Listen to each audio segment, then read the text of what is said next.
There.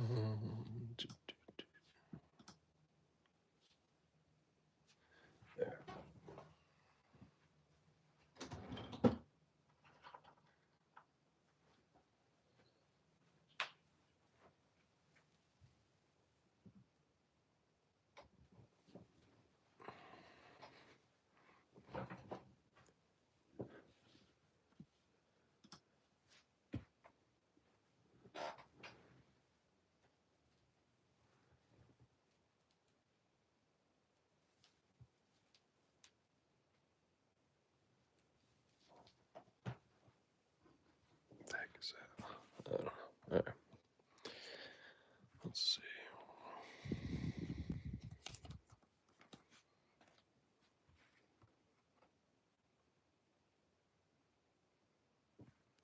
I think you guys can see there's a decent amount of scratching.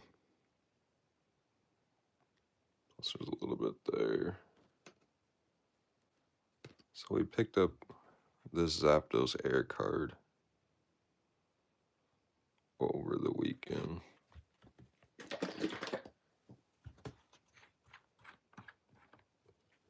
So we're gonna give it a nice little bath here.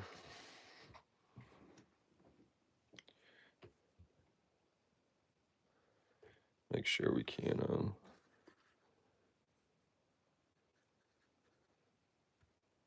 get rid of any scratches.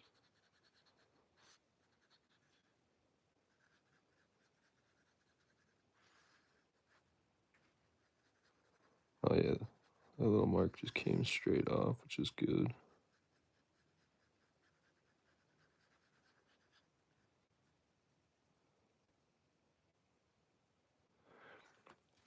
You guys should see the pickups that I got today. I was doing some raids with, what's up, Tori? So right now I'm cleaning an Air Zapdos for my PC here. We're trying to get off a lot of the scratches that you'll see. It's gonna be kind of hard. What's going on, Trevor? So now it's actually looking really good. I wish I could show you guys, like, oh, there we go. Quality wise. It's just, there's going to be some deep scratches like this one right here where my thumb is. You're not going to be able to get a lot of those out. I'm starting to work on cards. You'll see in a little bit. I'm probably going to see if I can't fix some edges. I bought, here, I'll show you a little bit. I just got to do one more pass here on this Zapdos. But I picked up a trainer card not too long ago. And realistically, the only thing that's kind of wrong with it is the corners. The corners just kind of pop up a little bit. So I should be able to just take a thermal pen and just take it straight off. I am cleaning my hollow air card right now. You got 4 VMAXs? That's awesome, man. So we're trying to get rid of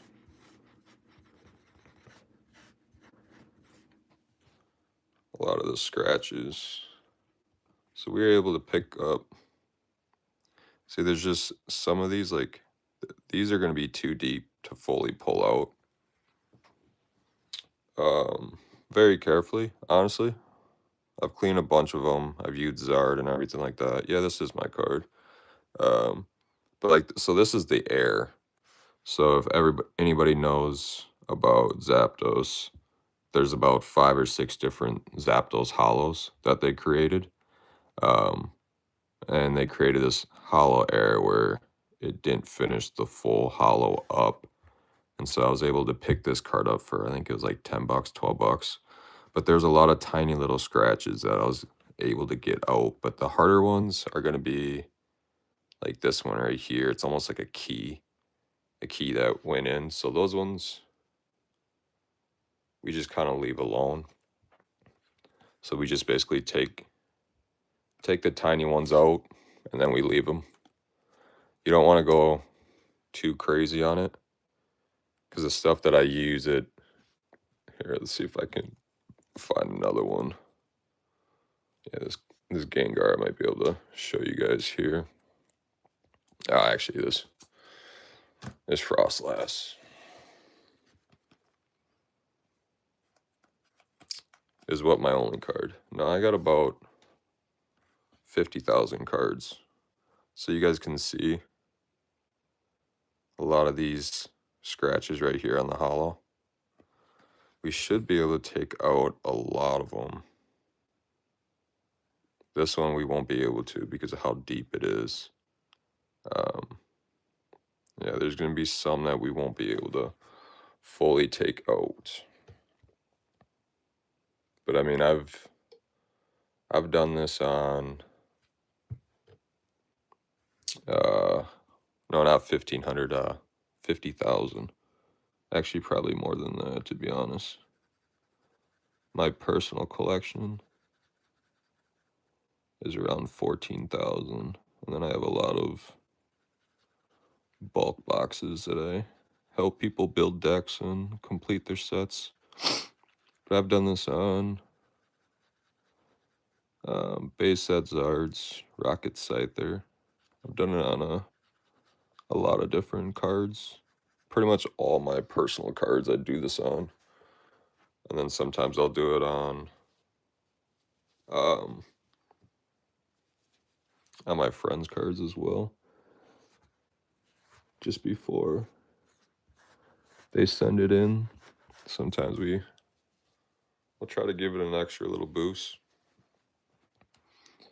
I can do that a little bit. Because realistically, best card, that's all, it's an opinionated. Because a lot of my best cards are my Pikachu cards because those are obviously my favorite. So you can see a lot of the scratches are actually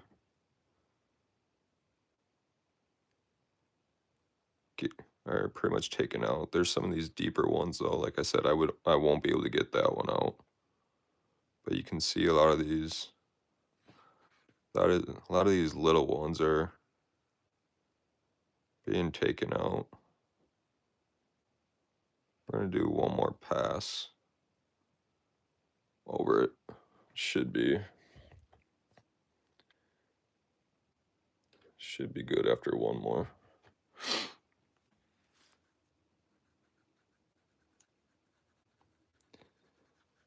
And then we're gonna work on a few new pickups that I just did today. Picked up a Dark Slowbro Hollow, Alakazam Hollow, and then a first edition Alakazam, all from Team Rocket.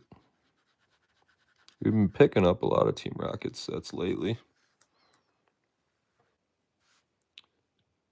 Appreciate the sub, the family, or the I family.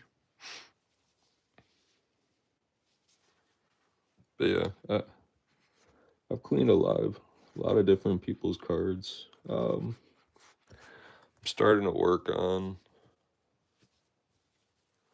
with a thermal pen. I'm starting to work with a humidor to try to get out creases and indentations. So we'll see what happens.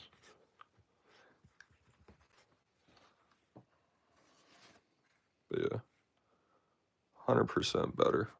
So if I zoom out a little bit, 100% better than what it was before. But you can see, you got to make sure to always get off. Do I have VMAXs? Yeah, I got a lot of VMAXs. Just depends on what VMAXs you're talking about.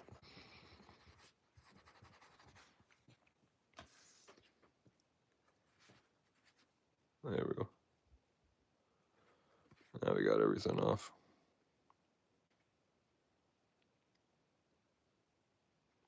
Gengar just shines now.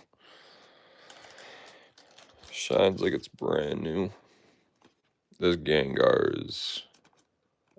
Obviously, everybody knows Gengar is my second favorite, but this Gengar is ridiculous. And honestly, I don't even think I'll need to clean this much. You can see some scratches, but some of those might just be too deep to clean. These ones I should be able to get off.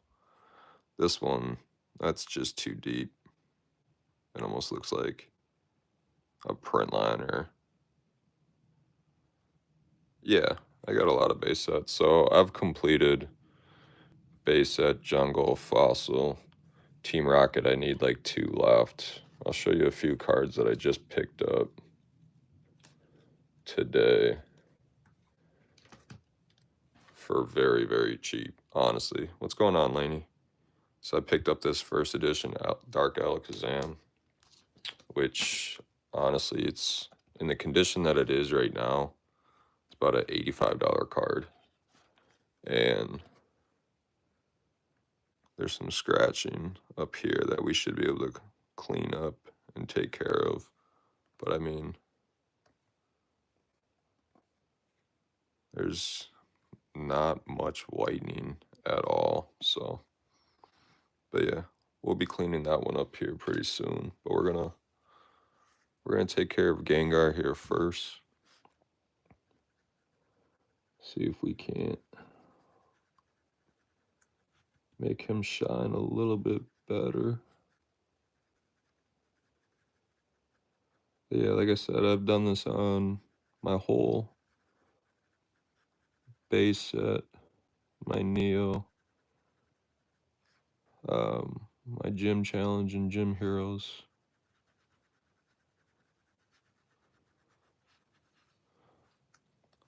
The product that I use is a car polish, but it's the smallest of abrasion that you can possibly get, and so it's perfect.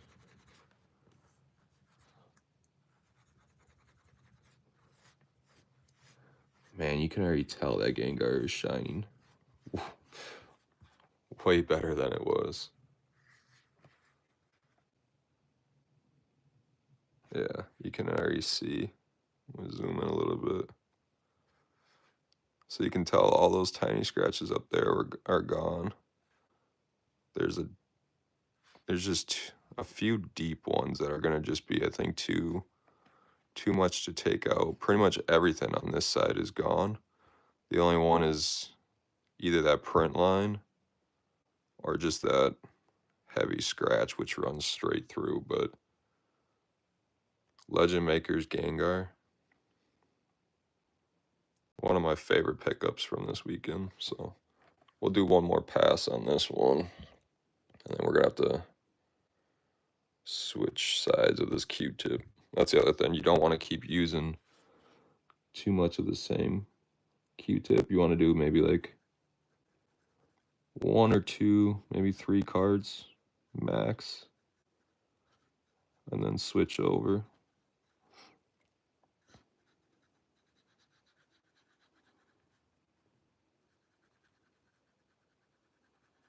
But yeah, I'll clean up the Alakazam next so you guys know I trust this stuff completely. The substance is new finish, so it's actually car polish, and it's one of the least abrasive ones out there. Yeah, we can be friends. At least abrasive that I've seen.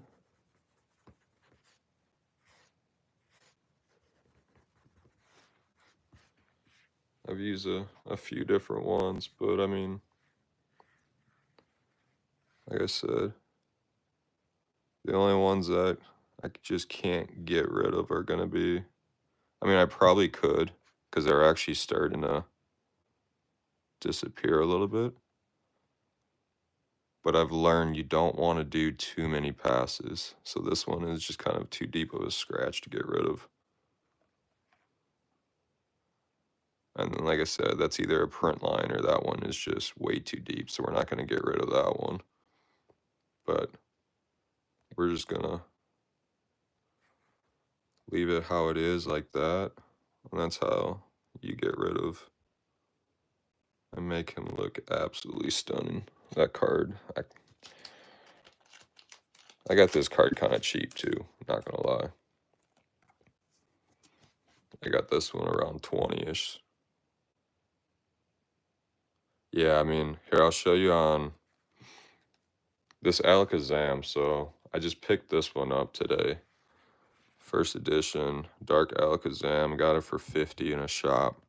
But you can see how there's all these tiny scratches right here.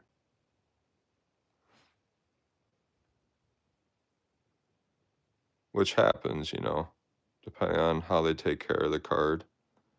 It's going to happen. You're going to get these tiny little scratches like that. Like I said, you want to switch sides of the Q-tip every now and then. So we're going to start off brand new for this one.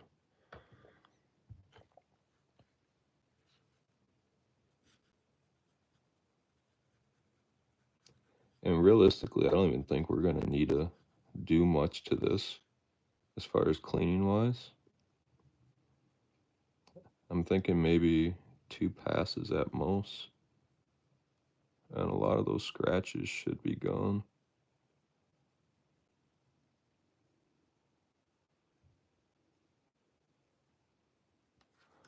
But this is one of my...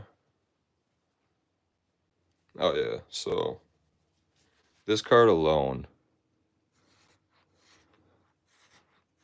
in the condition that it is 85.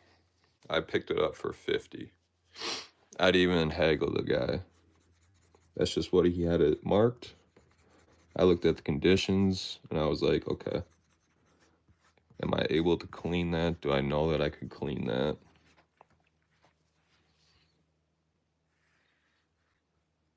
Let me just slide this up here now. See, now we're getting rid of a lot of those. Like this side's pretty much gone. You can kind of still see some of these ones down here. So I'm thinking 2 passes. And we should be able to get rid of.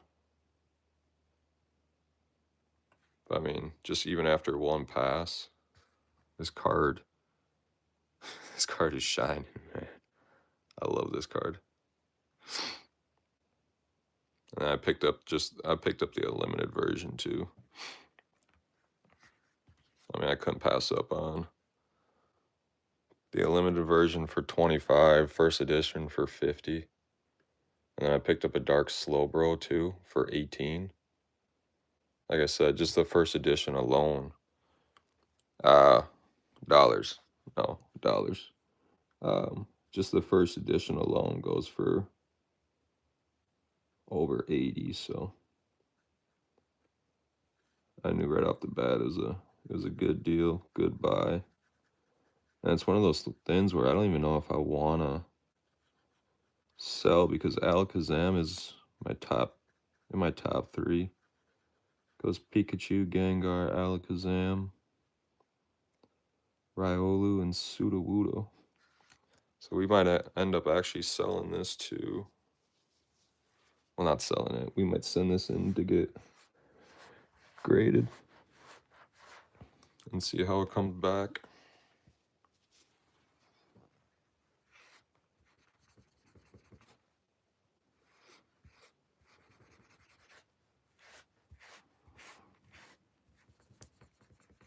The key is to always push to the outsides. But yeah, no, this card is... it's insane right now.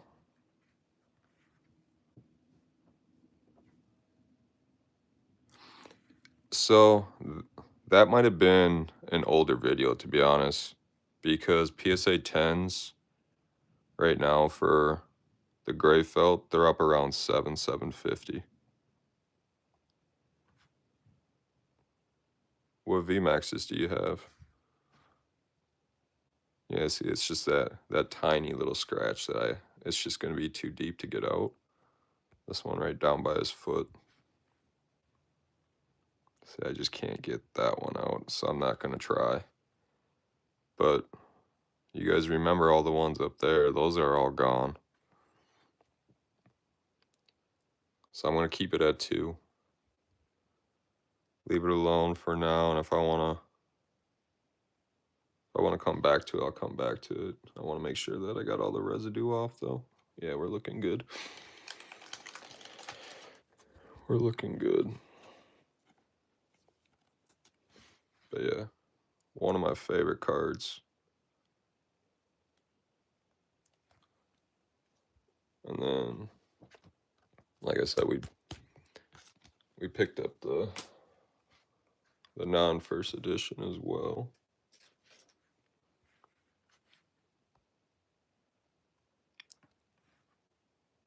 Which, I mean, hollow-wise, I guess there is some scratching around here. There's some around here, too, and a little bit towards the Kadabra up top. So, yeah, we should be able to take that out as well.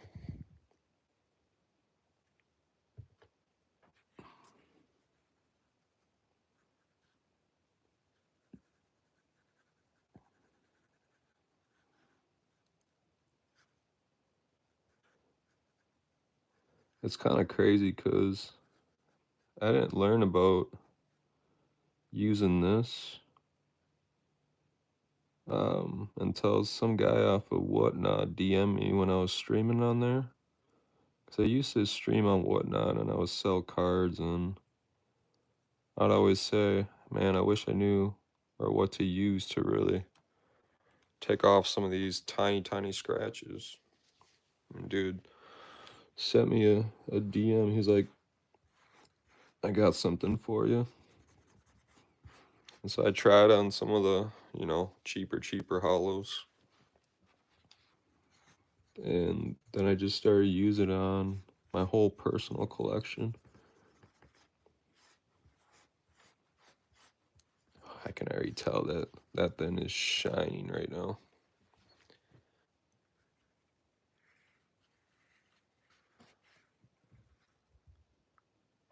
Oh yeah. Charizard VMAX, that's a good one. Is that the one from Darkness Ablaze? Yeah. Remember how there's some scratches down there? That's gone. There's still the tiniest of scratches, but those ones might be a little bit too deep to get out. So we'll do one more pass on this one, but man, that card is... Oh, Flareon VMAX is good. Which one? This one? PSA 6? I wouldn't send this one in because, I mean, you're correct. Backside is going to be probably about a 6 because of the lightning. Centering, it's definitely off-centered, but no, I wouldn't send this one in. No, if I sent one in, it would be this one. Centering's actually a lot easier. There is some whitening. I should be able to clean that up, though, a little bit. That one would probably come back a 7, to be honest, but I would just want it to be in my personal collection. That's the biggest thing. No, grading cards, I'm very picky on what I send in. If I don't think it has a chance at a 10, I'm not sending it. If I see the tiniest speck of white, I'm not sending it.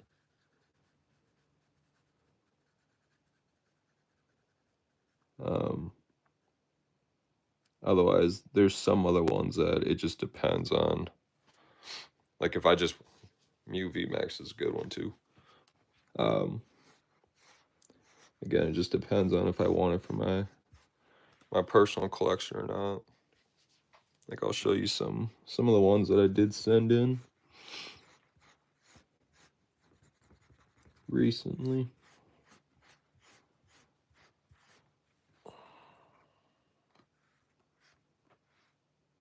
There we go.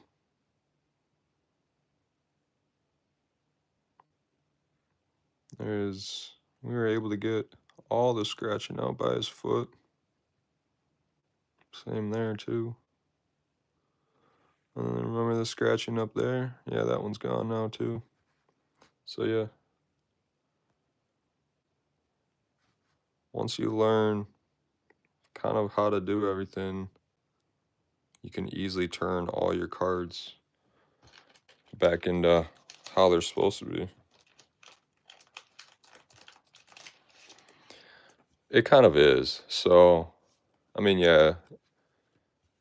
Think about like sports cards. So with like Pokemon cards, same thing. You always got like your favorite characters, favorite artworks. Some people will collect based off of strictly just value. Some people. So if you've ever seen cards or Pokemon cards that got the illustrator, some people just collect based off of the illustrator and all the artworks that they created. Me, I'm kind of all over. It's kind of more of a memory thing too. So me and my pops, we would always go to it'd be once or twice a month. Yeah, no, it all depends, man. For me, it brings back a lot of memories of me and my dad and my brothers. So once or twice a month, we would go to a restaurant called Old Country Buffet. And then from there, we'd walk straight down to a card shop, Schindler's, that were still around. And we would just go pick out cards and collect and everything like that. I mean, here, I'll show you guys some of the cards that I've sent in. So this one I sent in on my own. Picked it up at a shop or a show for $20. Sent it in. Now it's over 100. It might have dropped a little bit. Last time I checked, it was 100.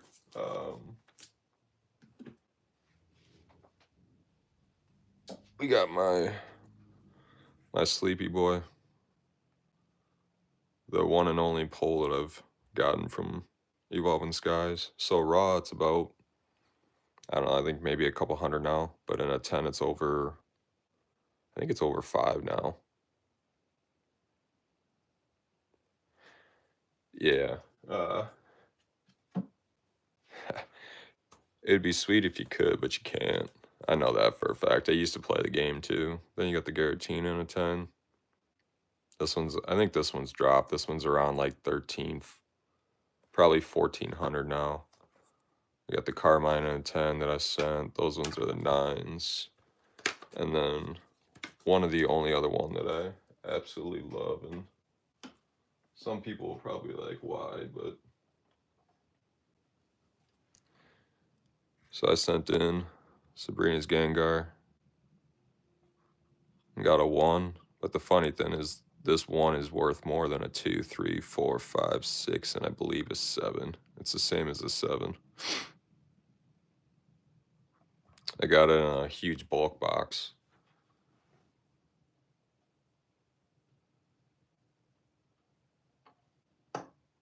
I think I paid $50 for the box. And it was in there. There's a bunch of other cards in there too, but that was one of the cards that was in there, and sent it in to get graded. You hate that Dragonite? Honestly, I think it's better than the Umbreon. The Rayquaza and the Dragonite is better than the Umbreon. Yeah. That's why I don't really buy slabs. I send my own in. There's just too many fake Fake cards, too many people trying to scam other people. I don't get it. This one definitely needs some work now. You guys can see all that scratching. All that scratching. We should be able to give it a nice little bath. Should be able to take off a lot of it. I got a new kit coming, I believe. Should be here like Tuesday. Want to see how well that one works as well.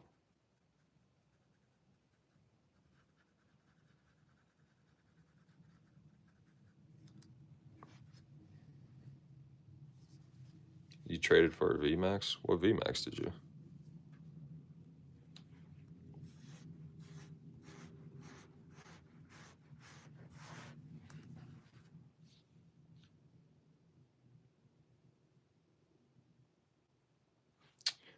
No, not necessarily.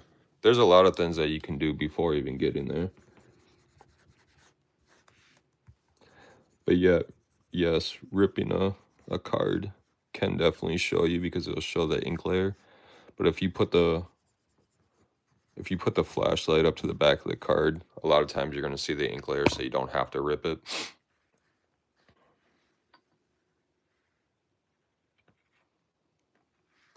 Because I've seen that happen before. Yeah, see, that one's just going to be a little too tough to probably get out. Some of these minor ones we'll be able to get out pretty soon after a couple laters here. But yeah, I mean, it used to look a lot worse. You saw all the scratches on it.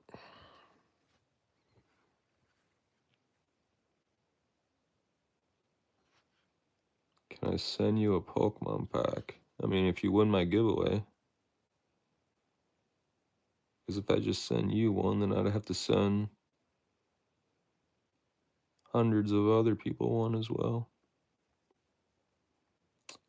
Which, if you guys don't follow me on Instagram, probably should do that too.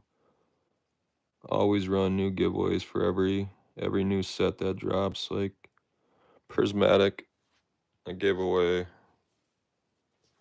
brand new ETB and poster collection to one winner.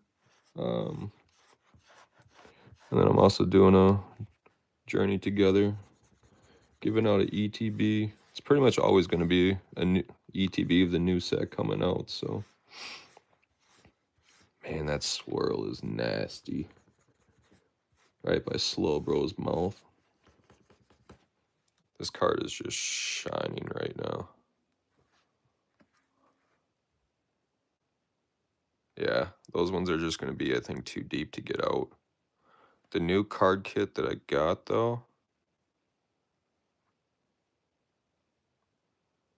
it might be able to get these out, but I think these are just going to be too deep to get out. But that's okay. Because sometimes when something just swirls like that, what's going on, Carl? Appreciate you.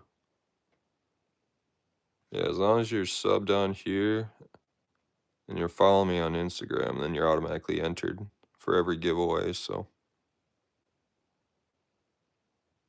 my Instagram is just the same thing as my YouTube. Yeah, I think we're just gonna leave.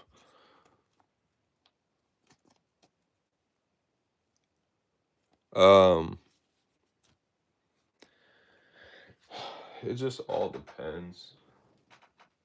So with anything older than black and white, it's all based off of weight, because you weren't always guaranteed a reverse hollow. So that's how.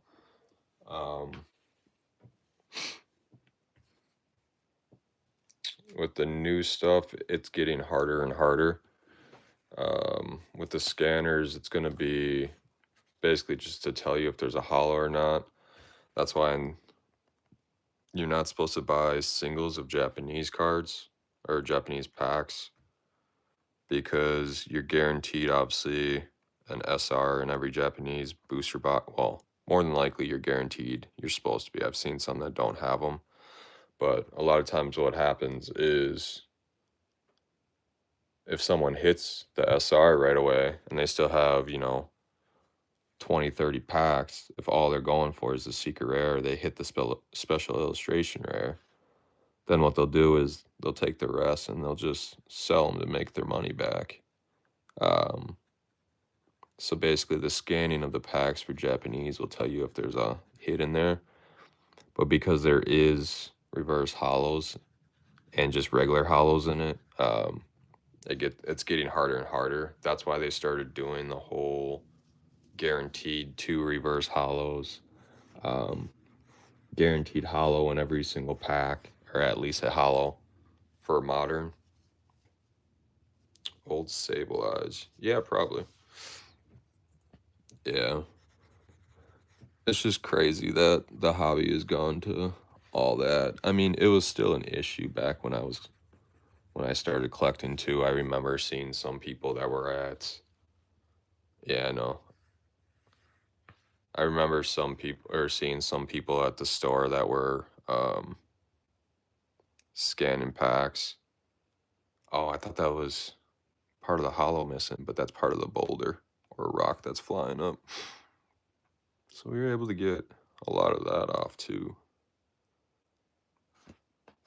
I was actually able to get this for pretty cheap too. There's a little bit of whiting on this corner, down there, and up there. But yeah, Pop Series 2 hollows. They're not as cheap as a lot of people think they are, I can tell you that. Probably have to do one more pass and should be good. Doesn't work like that. If your name gets drawn on the 29th, I believe it is, then you'll get more than just one pack. You get a whole ETB.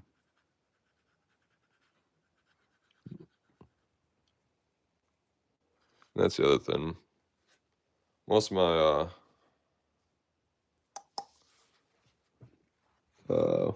giveaways are always going to be anywhere in the world. Worst case would probably be like splitting. Cute little, you mean Pokemon card? So I'm cleaning it.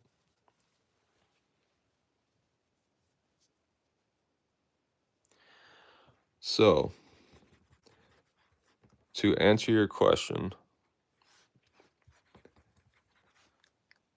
if it's something where you're not getting into for value and you're just collecting to collect your favorite, then it is totally on you. Ungraded is going to be a lot cheaper than graded, unless if you can find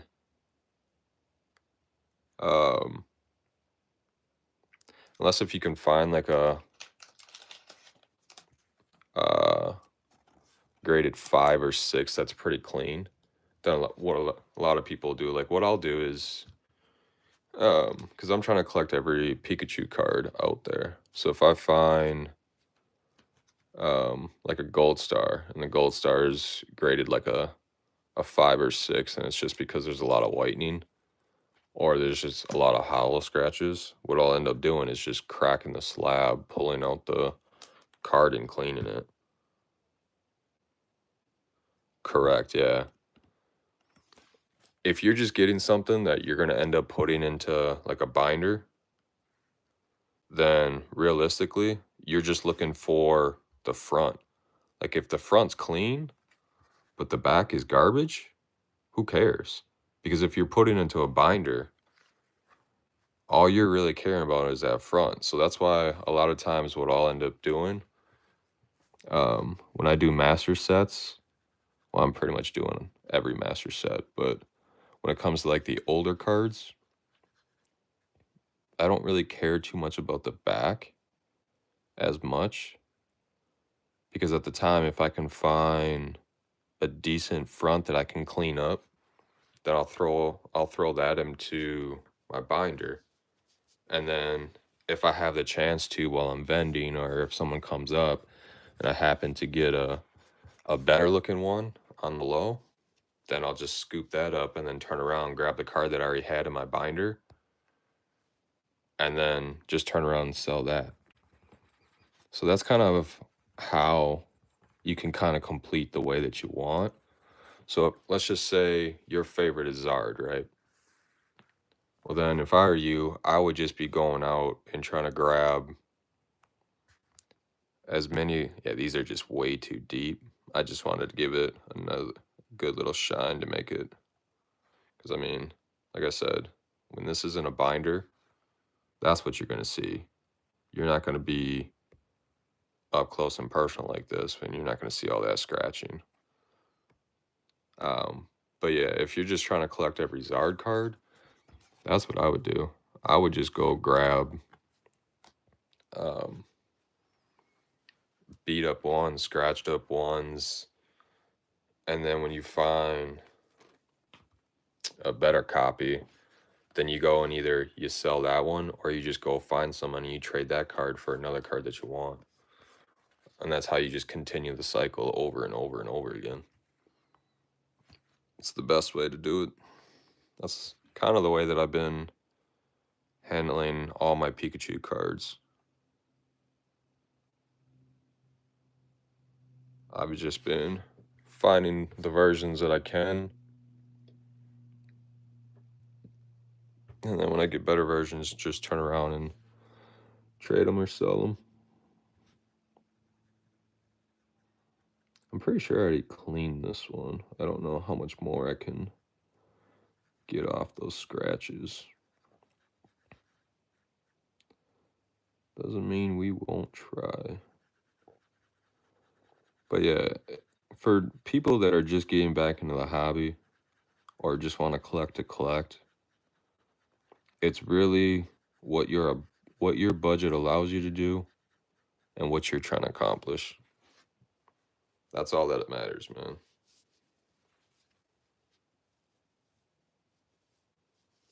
I mean, there's some times that I've sold them for cheap too. It could be fake, it could be damage, it could be water damage.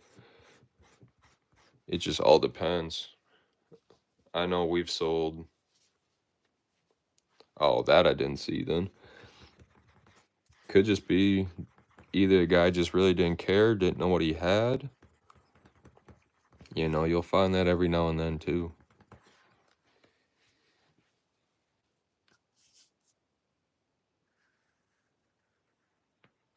Sounds good, man. We were able to get some of those out. Some of them are just too deep, but this Manaphy is crazy. They don't, man, they don't really make hollows like they used to. They're starting to now with the confetti hollow pattern. But yeah, they don't make them like they used to. We'll just do one more pass on this because I don't think I'm going to be able to get much more out of the scratches because I believe I cleaned this one when I got it a while back, so.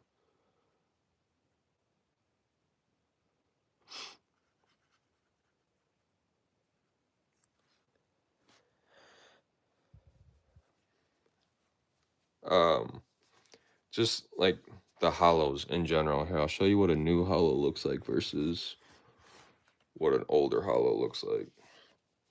Some of them, don't get me wrong, some of them are cool. Because like the one that I'm looking at right now.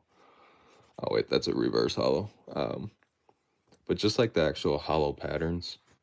Because nowadays they don't. So this card, this was back in 2008. So this is Majestic Dawn. And that's what that hollow pattern is insane.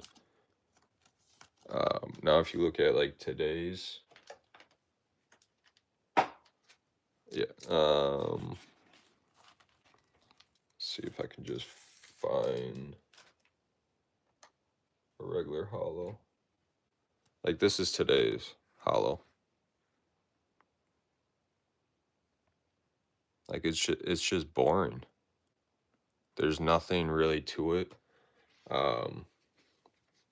Every now and then, like, you know, McDonald's, they'll throw in like the confetti style.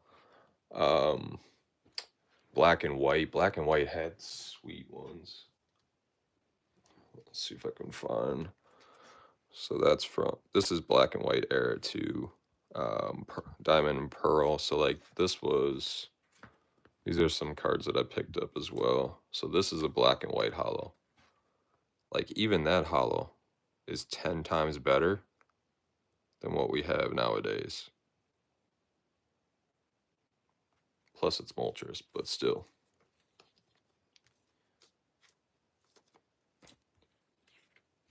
And then like this one too. That's during black and white era. This is Dragon Vault. Yeah, it's a completely different ball game now. But I will admit, the special illustration rares and secret rares, most of them are a lot better than obviously what they used to be. Oh yeah, I thought I already cleaned this one though.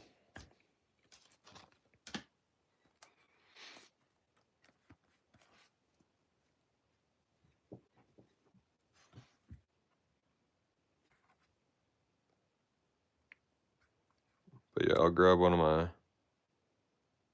personal binders and I'll show you really what I'm talking about.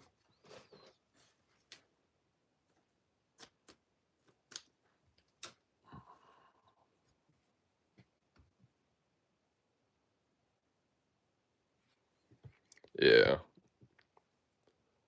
Well then, you've been seeing what I've been cleaning though, right? So like these Alakazams. Yeah, exactly. So these were done in 1996 to 1999.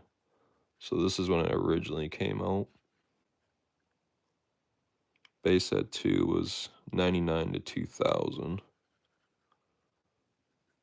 But I'll just show you. I'll go grab one of my vintage binders and I'll show you some other artworks and hollow patterns.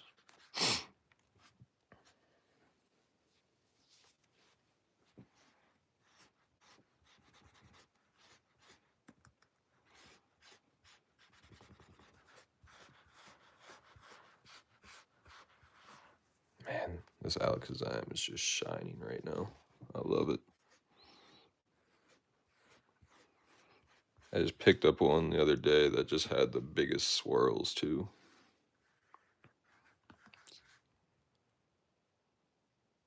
And we might be able to get... I'll do one more pass on this one. I just don't want to do, again, too many. These scratches up here, they might just be too deep. But I picked up as far as like scratches and the hollow pattern.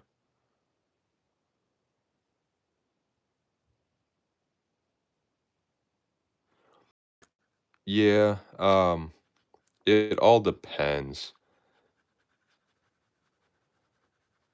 My dad used to explain it to me and I kind of forgot. Um, from what I heard, cards that... What's going on, Pokemon Evolutions? Appreciate the sub. Um, from what I heard, they used to do it on purpose for sports just to see if people were paying attention and things like that. Like they used to purposely print like the wrong number on the jersey or incorrect colors or stuff like that. Pokemon, it happens because they're trying to produce so many. And either they just run out of ink on the printer or they'll have too much ink on the printer. Oh, actually, a lot of those came out. These ones, again, are just going to be too hard. I don't want to touch too much on the... I know, right? He said to some people, though, they're still worth quite a bit. But that's kind of like with any air card. So here, I'll show you. I'll go grab my binder and I'll show you what I mean between or about air cards like this one right here.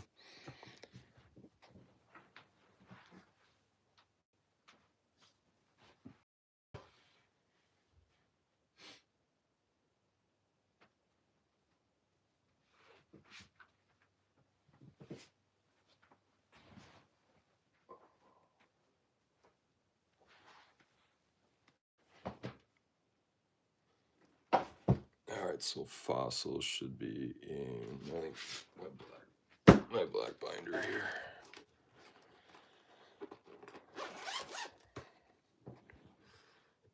Actually, I think I should just be able to.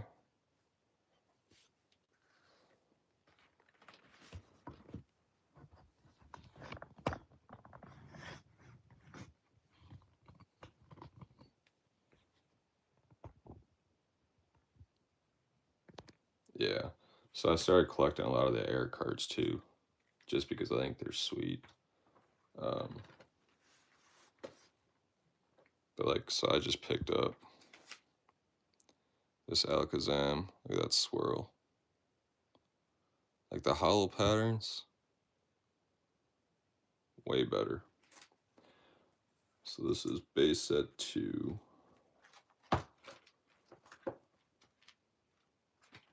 Team Rockets. So this card right here is insane. So if you guys go on Instagram or TikTok, you'll see what it looked like before.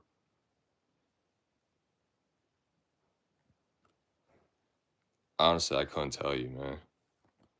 So with this one, it's hard to do it right now because of the way that I have my light. But if you go on my Instagram, this swirl right here turns into a heart swirl. So it's almost like a double. But this card was, let's just say, beat up on the front. Where is my fossil? Oh, I think I actually put jungle and fossil together. Hold on. Give me a second.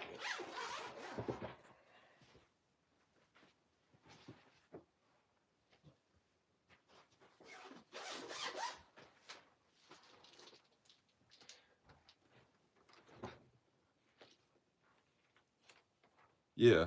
You can also do it yourself. That's what I'm kind of learning how to do right now.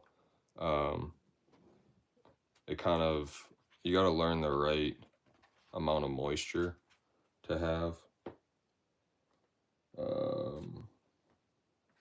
There it is.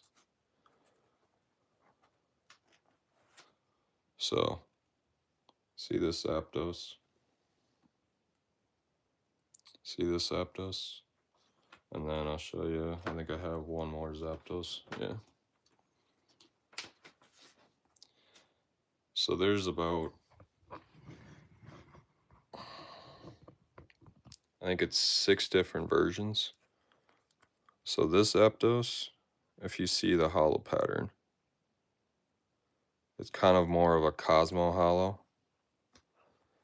Then if you see this is more of a Galaxy. So these are 2 different cards.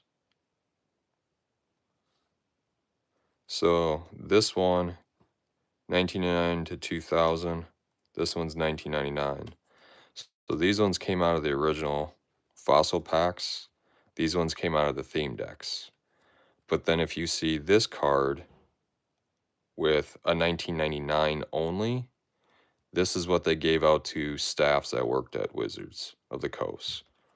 And then if you see this Zapdos, well, this has the air because it's missing the rest of the hollow. So we can add the air to the air pile. So yeah, it really all depends on people. Yeah, and if you're not looking for it, that's the major key as well. But yeah, I've mastered that set.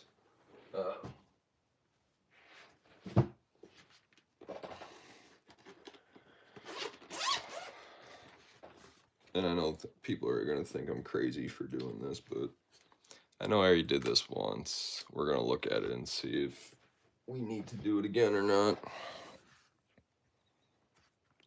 Because I did a quick run through.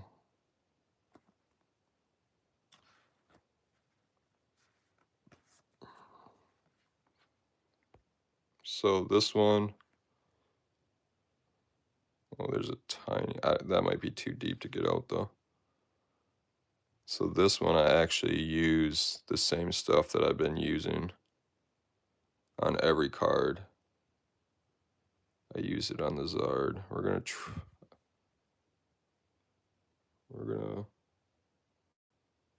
think we're gonna try it on that one spot and see if we can't. I just don't want to do too many passes on the Zard though, because that's the thing with these older ones. If you take too much, or if you do too many passes on it,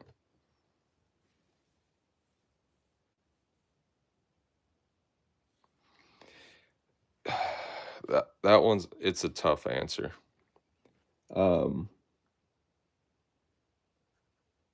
Thing is, I grew up in this era, so what I'm using what I'm cleaning right now, I grew up on that Zard.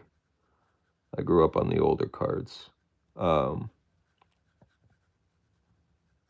when I see this, it brings back more memories than anything, and that's why I resonate with it a lot more.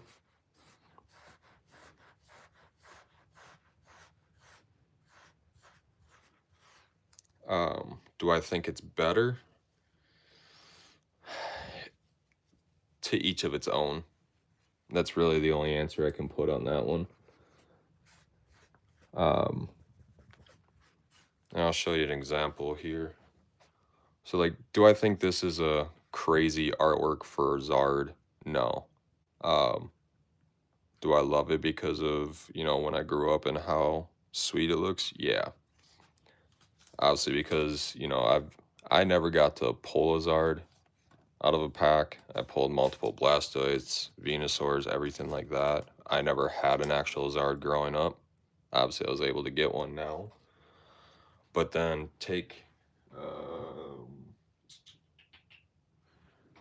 I gotta think here. Twilight's my blue binder. What's going on, Tim? But then so this is probably one of my favorite newer artworks out there. Even though I do like,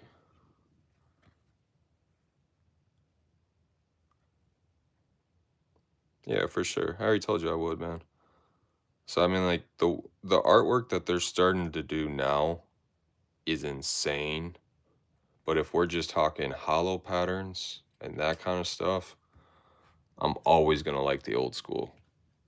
100% always gonna like just the old school pattern hollows and how they always would incorporate swirls.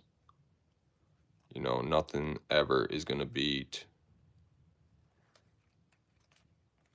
For real. What's going on, Ray? Yeah, but you gotta remember, I grew up then. I grew up in the vintage era.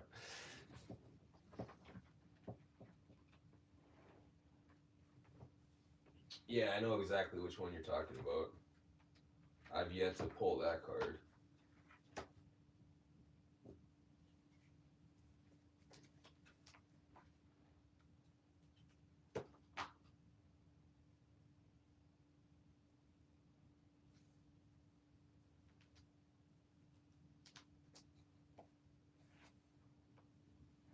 But like, I mean, the style and the artwork that they're starting doing a lot of these cards these newer cards. Like this one's just absolutely gorgeous. And, this is one of my favorite artworks too, so it's to each of its own.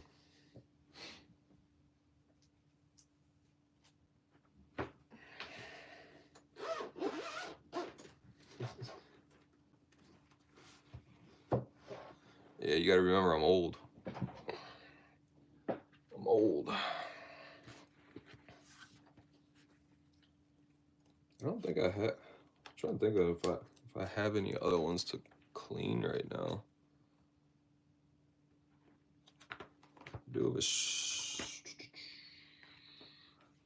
got a couple shadowless cards.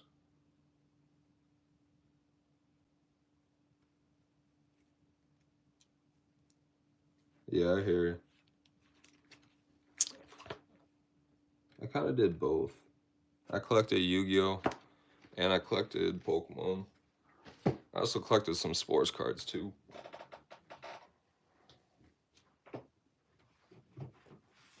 But then I stopped collecting. I'll show you. My bad. But then I stopped collecting sports cards just because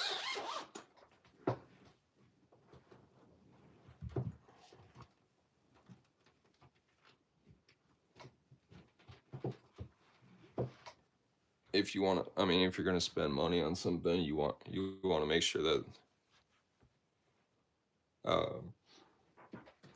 you want to make sure that they stay valuable. So like sports cards, you got to worry about people and then if they're going to follow the law and if they get injured. Yeah, you good, Tim. There we go. Well, actually, I should just probably pull up the same card. That way it's easier and quicker to understand.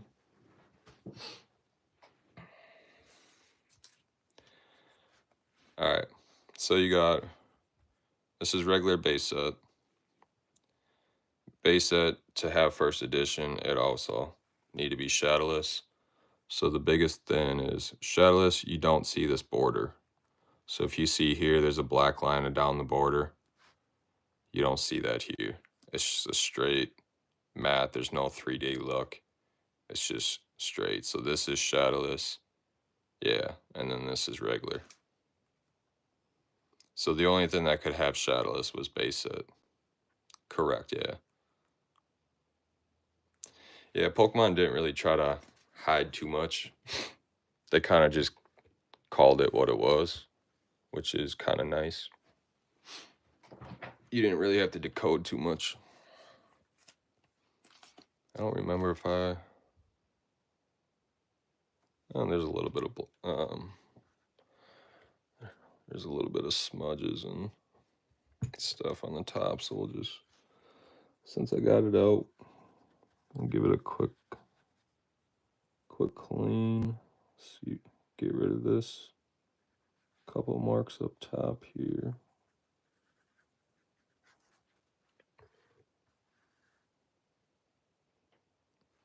Hollow just means, yeah.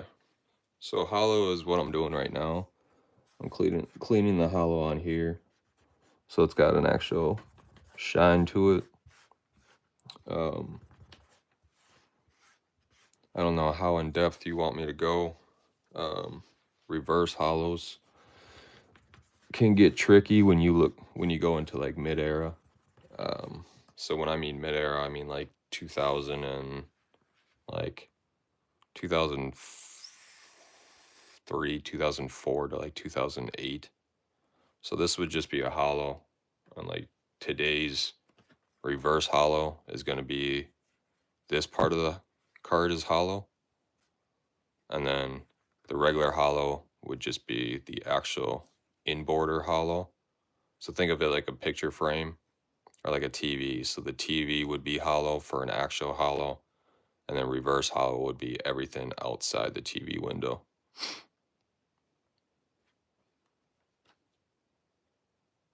Hopefully that makes sense.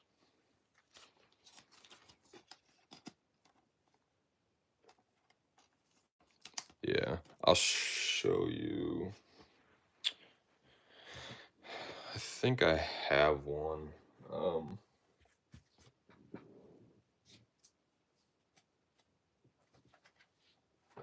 But I think I might have moved it somewhere else. Shadowless.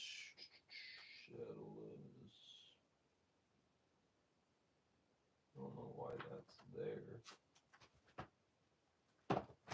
Oh, unless if that was the air one.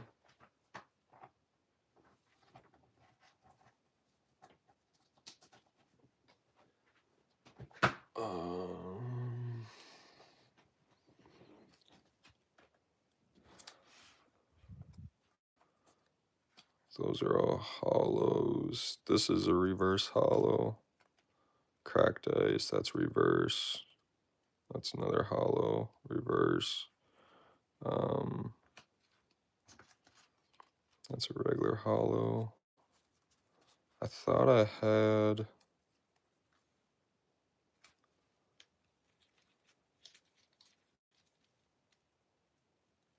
Yeah. It can get confusing though, because there's certain eras where they kind of went against that. I'm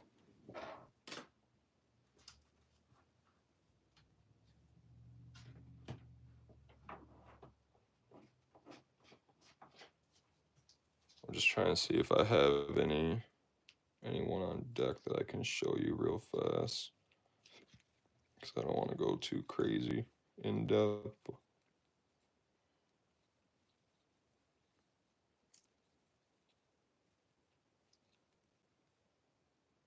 I don't think I do.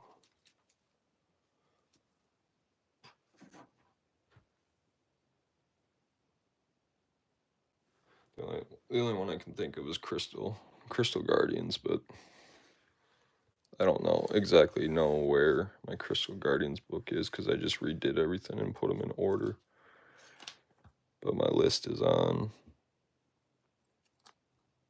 Oh yeah, I need to clean that one. And then this one, we're going to actually do the thermal pen. So you can actually clean some texturized cards too.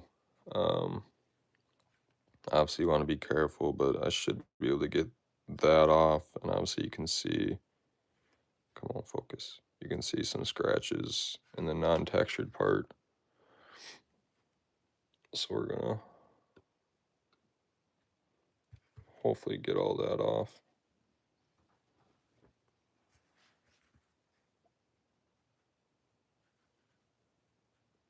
Yeah, that just came right off. So that should be good now.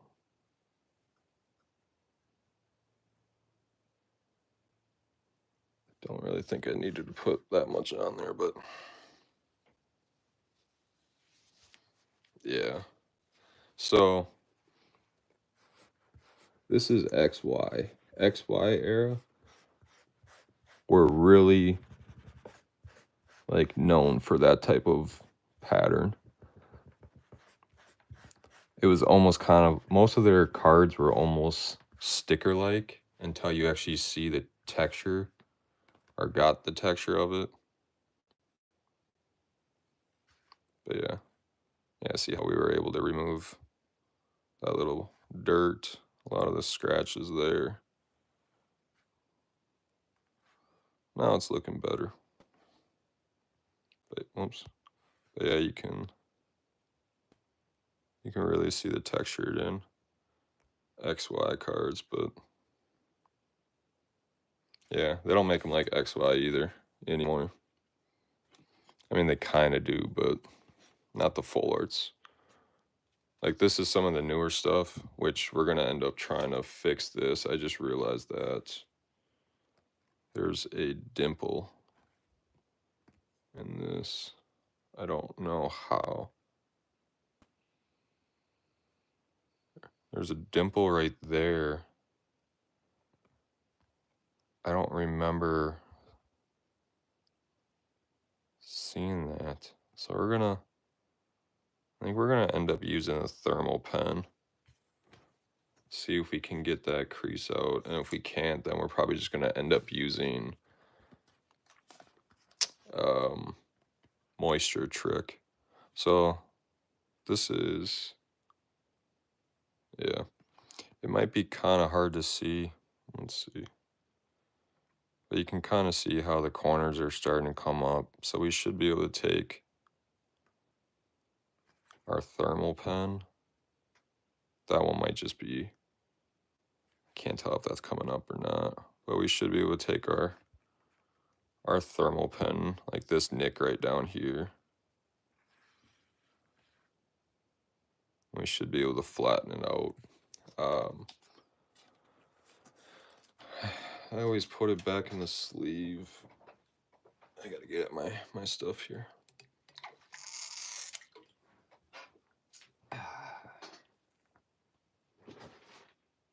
That's not the right drawer.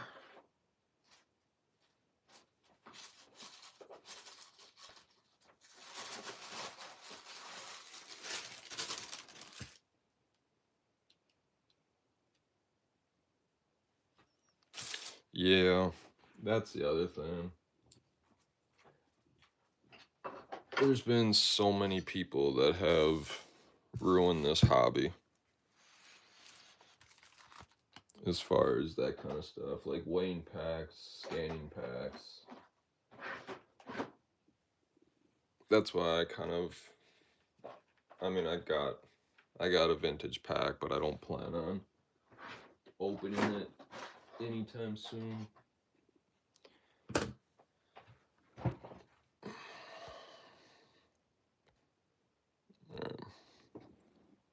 I'll zoom out here.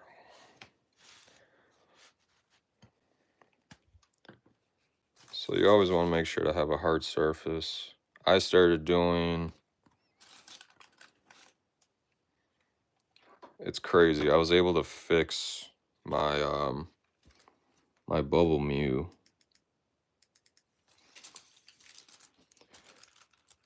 which was insane because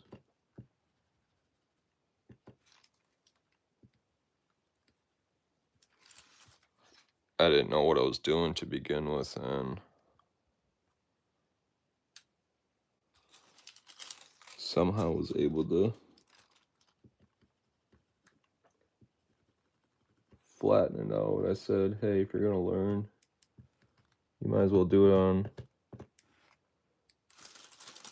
a card that actually matters.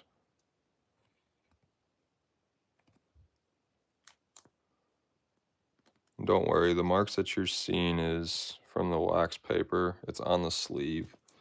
That's why we do it.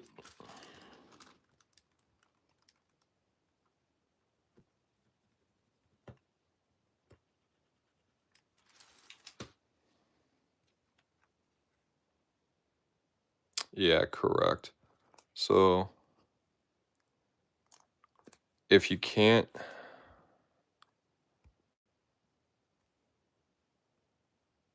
it's starting to flatten out a little bit. It's a lot better than what it was. I can tell you that right now. It actually doesn't look too raised up anymore. Yeah, that's going to be the hardest. Sometimes the tiniest of bumps are the hardest to really get out. So then what you have to end up doing,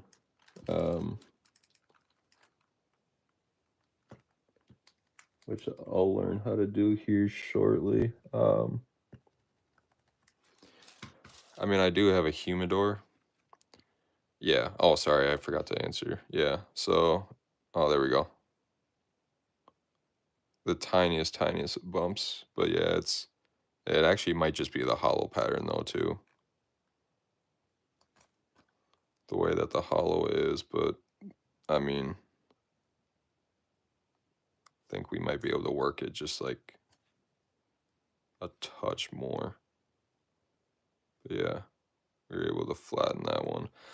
But yeah, so what this is this is a USB rechargeable thermal pen, and so I have it on the blue light because the blue light is less heat.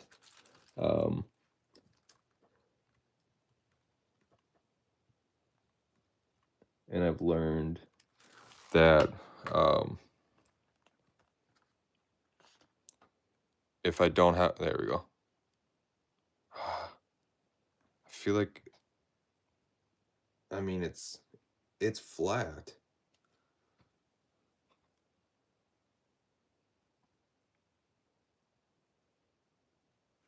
Um,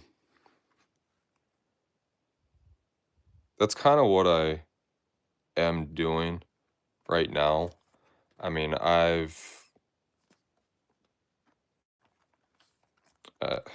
I'll show you guys here shortly, kind of how many binders and stuff that I have. But it's kind of, I'm collecting because I absolutely love it. I love opening it. I've grown up on it. Oh, that one kind of flattened out right away. But as far as when will I stop? Honestly, I hope I keep collecting as long as Pokemon is alive. From what I heard, it wants to try to be like 100-year type of TCG, which would be sweet. In that case, then whatever I have, um, I'll just pass down to grandchildren or nephews, or it might just be hard to grab that. I think it's not really up, but I think some of the hollow actually kind of cracked.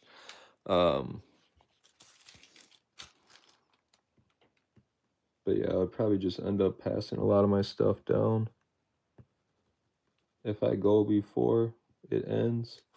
But it's one of those things where I could care less.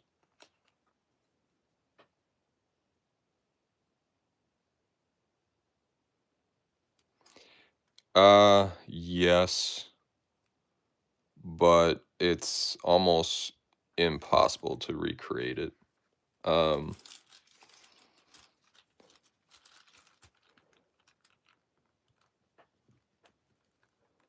just because the wrapping and everything on a vintage booster box is a lot different than what it is now, and there's so many people that can actually, yeah, see it flatten actually beautifully. It's just, I think it cracked. It cracked the hollow. I'm gonna try one last and see if we can't. But that's what some people have tried doing, and they've gotten caught. But also, some people don't care. And I mean, if they know that it's not like an actual sealed.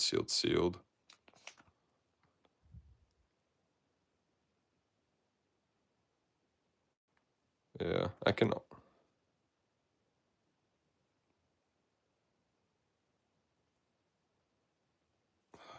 can't tell. I think it actually cracked, which that's the only thing that hurts these cards.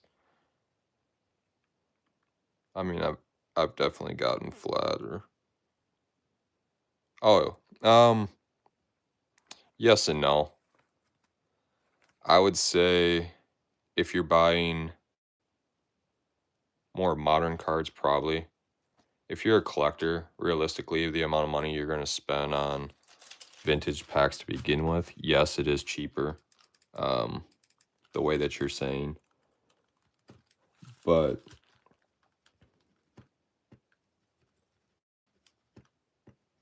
um, I mean, it'd be a nice display piece. I could see that, but yeah, it's definitely cheaper to do it that way. Um, I know I've done it before. I've created my own booster boxes and things like that. But yeah, it'd be the more responsible way of doing it. It's got one more tiny spot on that one.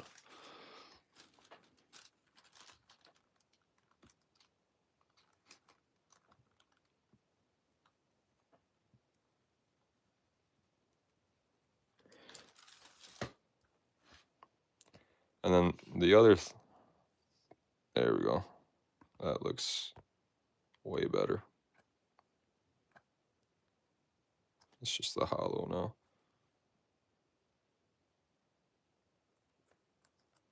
Yeah, I mean, you can find boxes for cheaper.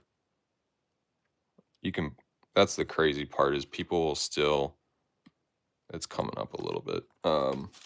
People will still try to charge like a couple grand just for the box, because they know scammers and stuff like that will try to. I know some people that try selling like open packs for like $50, like just the wrapper itself, which is insane in my opinion.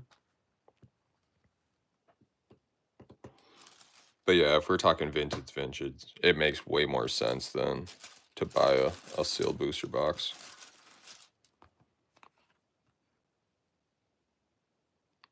There we go. That's what I'm talking about. That corner's good. I don't think I had to do that corner. Yeah, so we were able to take care of those.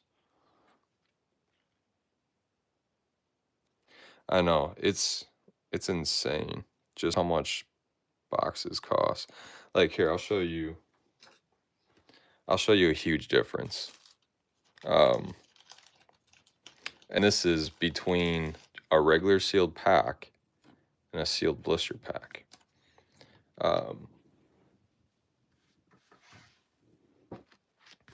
So this pack alone,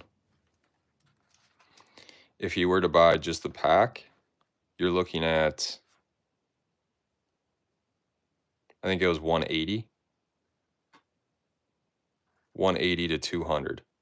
But because this is sealed, blistered, it's more closer to, what was it, like 330, 340? Yeah, it's insane. And it's similar to,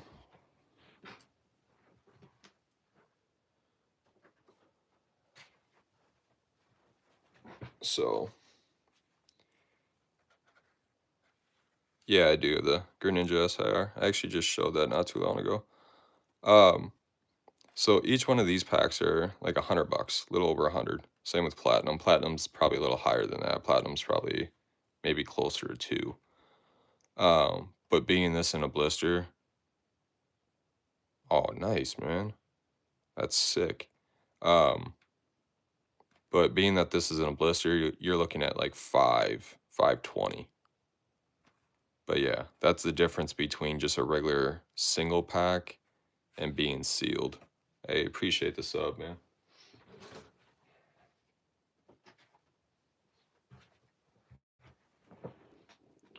I appreciate it. It's winter. I'm sick of winter. I live in Minnesota. It's always winter. It was legit just, what, 75 degrees on Friday. And now it's back to like 30.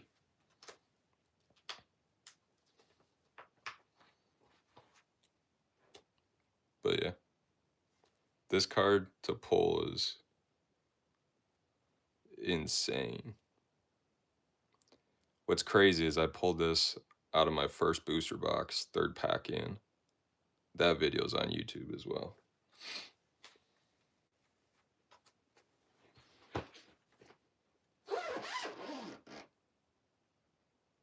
Yeah, exactly.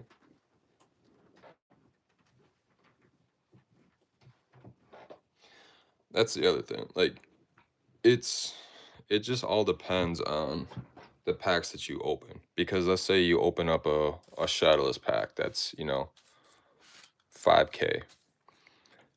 A lot of those cards that you get inside there, though, you can send just a lot of the basics. So if you just get a Squirtle or a Charmander or even the Pikachu, which can be the Air Pikachu as well.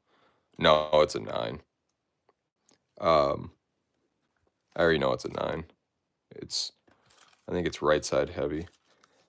It's either yeah, I think it's right side heavy. But even just some of those basic cards in a 10, now you're looking at, getting your money back. So it just all depends on what vintage card you have and or what vintage packs you're opening. Because with Shadowless, I mean, you can definitely lose on it, but if you get a lot of the starters, or even like War Turtle or Charmeleon, and you can get those in 10, it'd be insane. I don't know if we're gonna be able to get this crease out. We're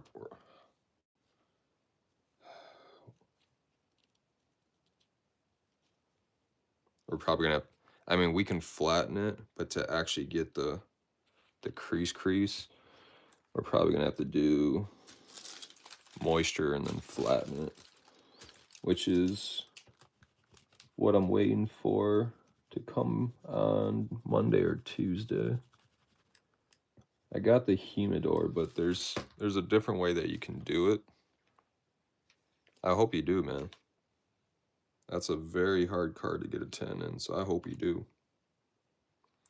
Although, I mean, the thermal pen is starting to get it out. So you can see it right there.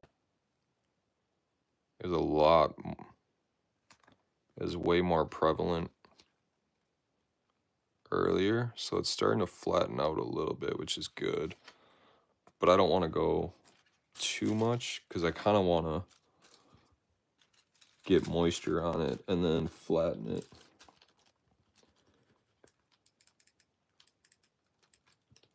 Because what you'll do is you'll kind of take a spray bottle.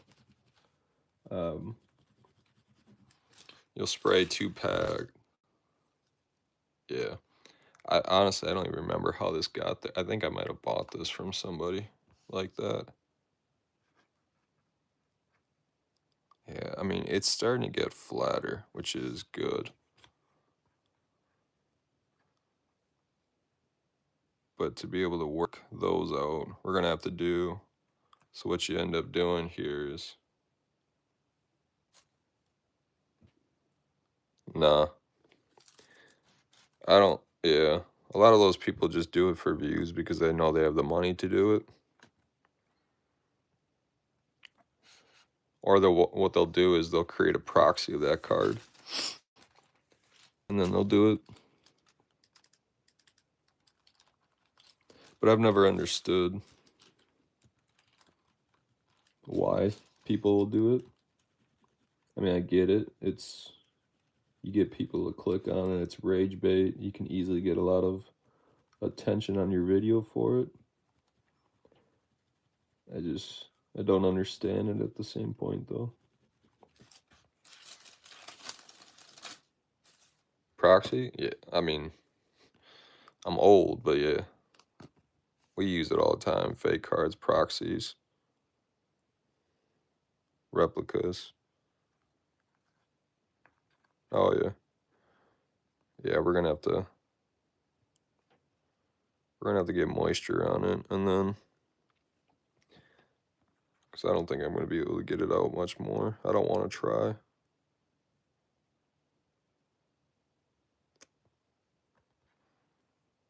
I think it's just, it's too far gone. Same with my, oh, I just realized I touched the tip of that part. That one kind of hurt a little bit. We'll see what we can do on the Umbreon. We know this one is same thing. There's a huge indentation. This is why you always make sure to open your cards and throw the wrappers elsewhere. Because I remember opening this and I thought I moved all the cards out of the way, and I went to go grab a wrapper and I smushed. I just bent it completely. It was insane. I think that's the only time that I would flinch. Yeah. To me, it's overhyped. I'm not really a huge fan of Umbreon, to be honest. But then again, I do like a Pokemon that everybody else thinks is overrated as well, so.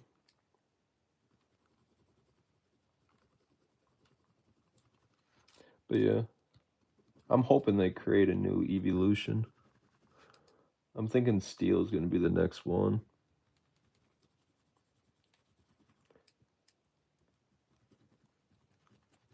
I was thinking Flying type, but they wouldn't do that since Eevee's already normal type. So I'm thinking Steel is going to be the next one.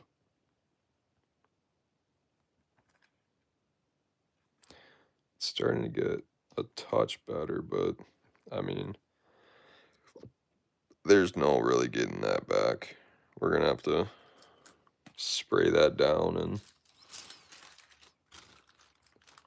try to work it out. I don't even really want to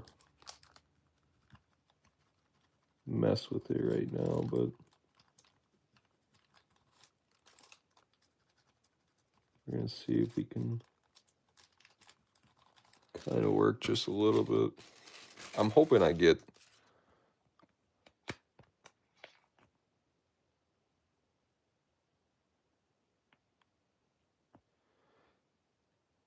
yeah, we definitely need more people like Coop. I'm hoping I get to a spot like him where I'm making enough on YouTube where I can just kind of hand out free stuff all the time. I mean, I know a lot of that has to do with his following. Like, he's got a lot of followers that will help pay for cards, and they pay for him to give out to other people. So that's cool. So I'm trying to get to a spot where I can do that too. I do as much as I can to give free stuff to kids. Like the big show that we got coming up, I got a decent amount of stuff to hand out free to some of these guys. I really don't think I have any other cards to clean right now. That really makes sense to clean. I'm just looking, see if there's any other cards I need to fix. I think there's a small. How the heck?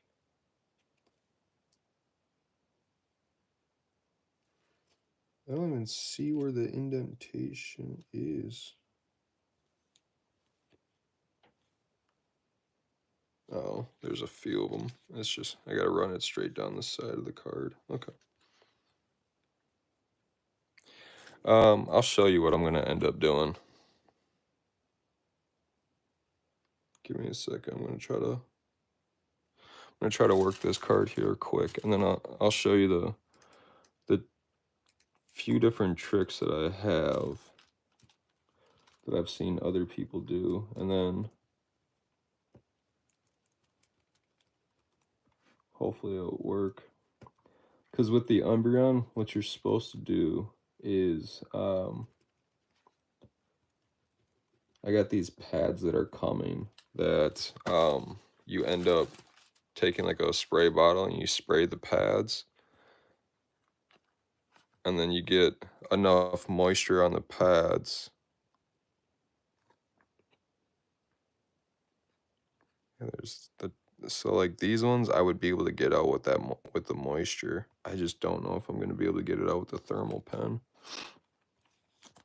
Although you're supposed to technically use moisture with the thermal pen too, to kind of make it a lot easier to fold. But yeah, you're supposed to get moisture into the card, not to where it's, you know, saturated, but enough to be able to work it down. And with these pads, what it does is it takes the moisture and it sucks it into the pads.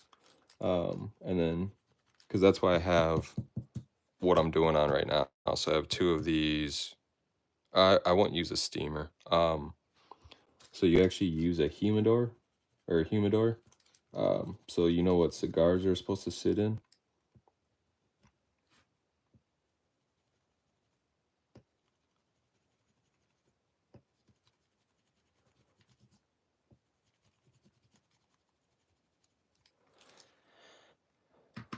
I'll show you here.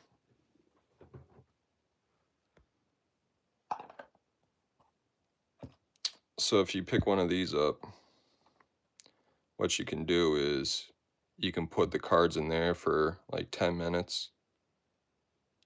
I'd put it in for maybe 10 minutes. 15 would be the max. And then what you do is you get two completely hard flat surfaces like this. So I chose glass. I mean, I could use front or back. And then what you do is, yeah, once there's moisture in there, you put it back in here. Then you take the other plate, you put it on top. And then you got clamps, and you clamp down as much pressure as you can wherever that little crease is. And then if you do that a couple times, 2-3 different times, you should be able to start to work the creases out without having to use like a thermal pen. So I'm just going to leave these ones alone until I get the other plates. I mean, I guess I could work it from this side and see if it makes it any better, but sometimes you just don't want to overdo it, because once you overdo it, you can't obviously bring it back. So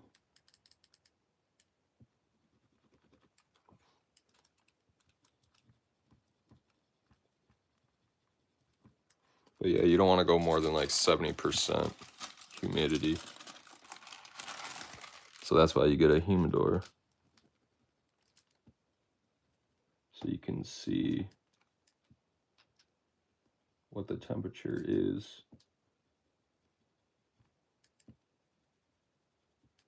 inside.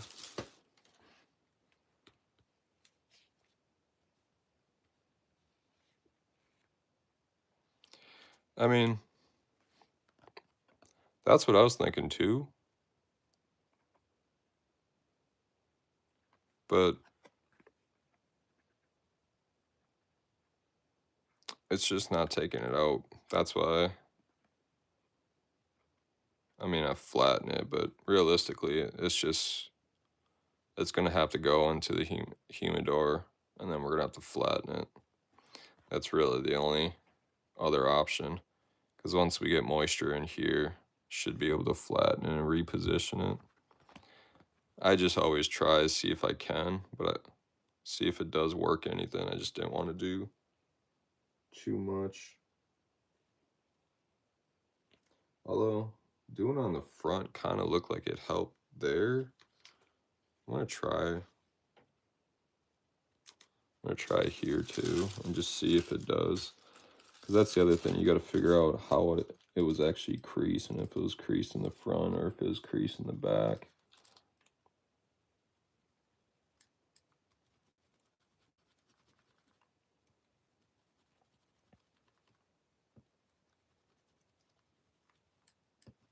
But like the Umbreon, we know that one should be mainly in the back because of the way that it creased.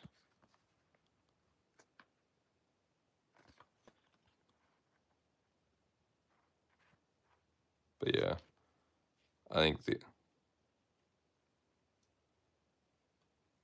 I'm using a thermal pen right now. But I think the only way to get this one out really is to do moisture. I mean,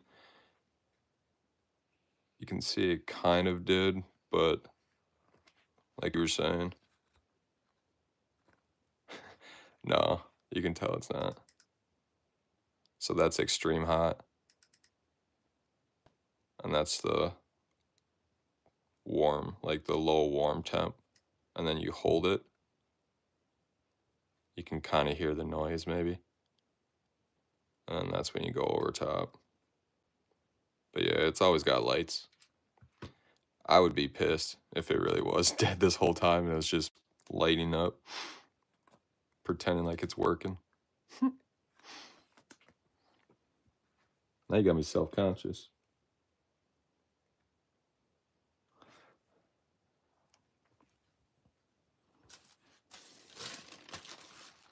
But yeah, I think I'm probably gonna hop off now.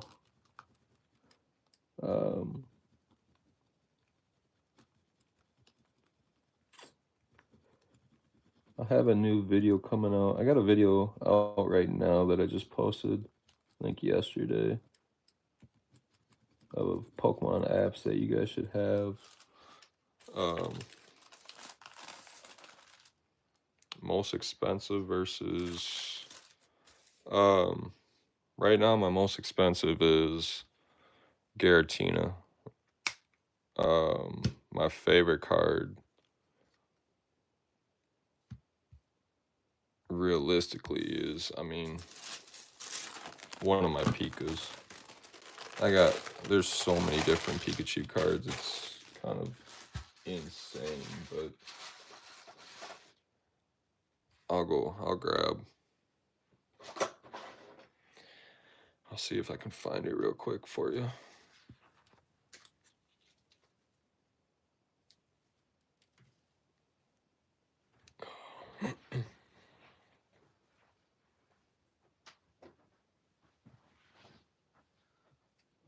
Lost Origin should be this one.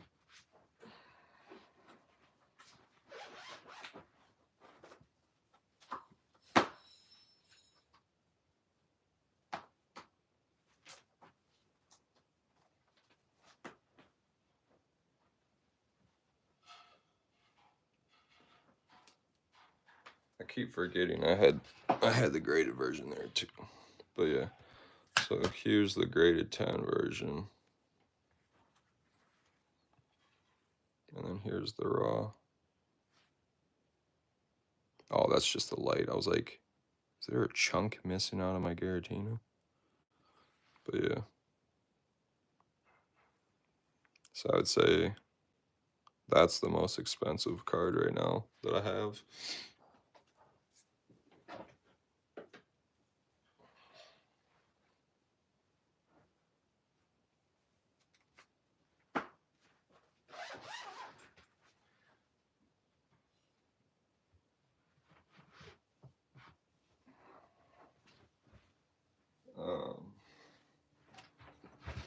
My favorite card though.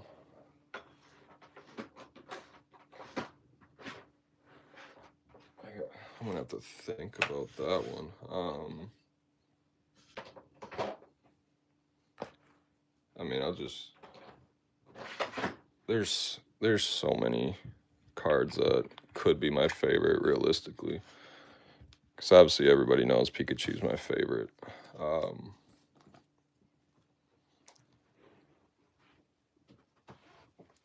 Grab the binder.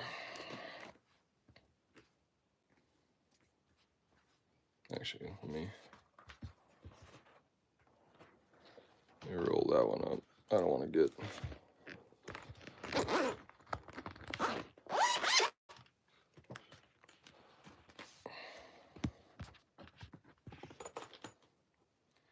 Alright.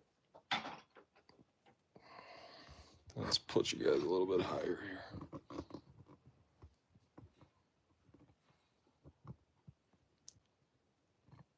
So, I mean, it realistically could be any card from...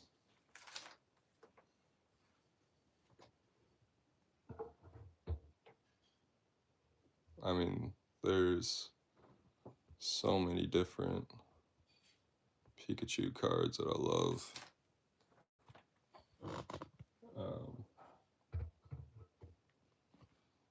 Like, this one is kind of insane. It's kind of generic, but it's also just kind of, I don't know. There's just something about it. Rising Rivals.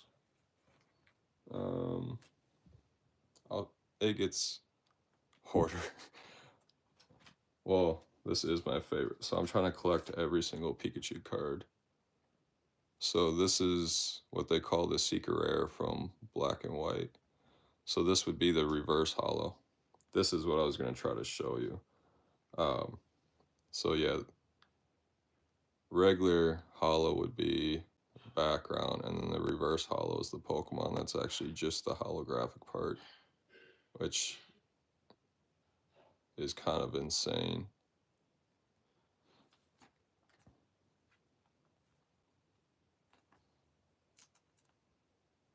But yeah, a lot of people ask me which one would be my favorite Pikachu card, and it's honestly almost like it's impossible to choose.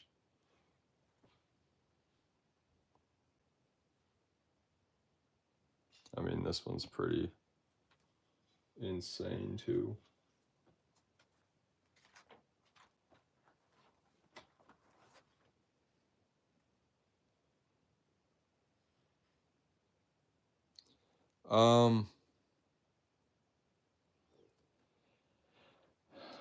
Possibly. I know they still use illustrators. I don't know. I have a feeling the illustrator creates the card first and then maybe uses AI to help generate everything.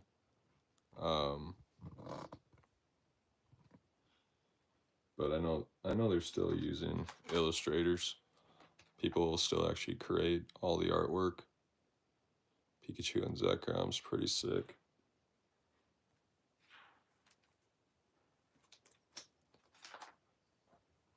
Those are just kind of basic. These are kind of sweet.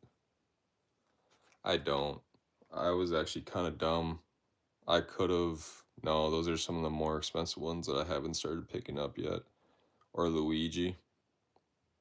Or Ponchos. Yeah, the Ponchos I need to start getting into as well.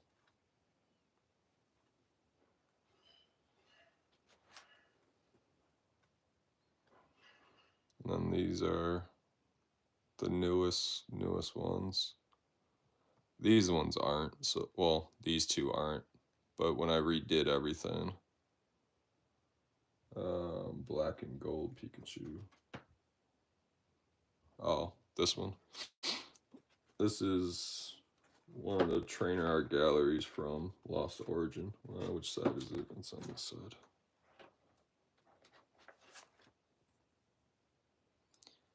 Chonkachu. Gigantamax Pikachu.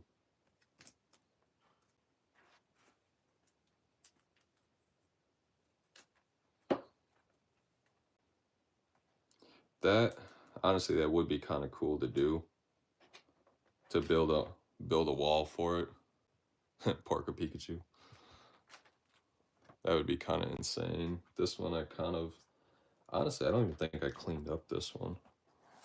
I bought it and it was pretty much almost perfect. Now I'm starting to get into more expensive ones because I pretty much have all the generics. So like this is pushing 450. This is over 100. This one I think might be right at 100. No, this one just dropped under. This one's just over 100. I know there's 100 and I think 23 English ones, but then you also have me who grew up with tops. So like this one's kind of one of my favorite ones too. So this is clear. It's one of the die cut from tops.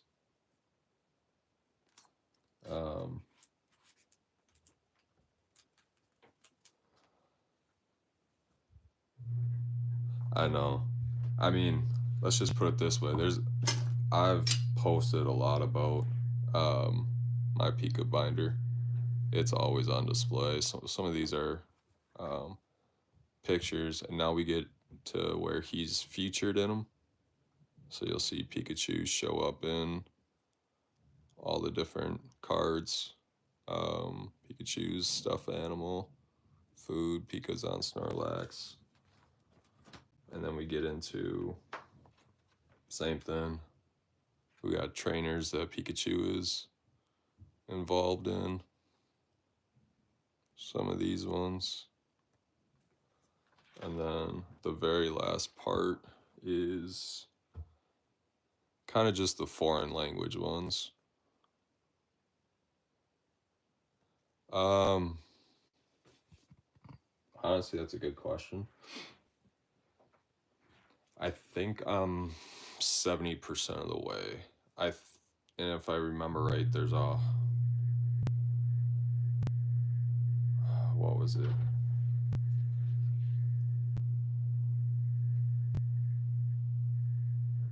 Which one? You don't think Pikachu's in all of these? Trust me. I look at too many cards, man. Pikachu is in every single one. Yeah, it's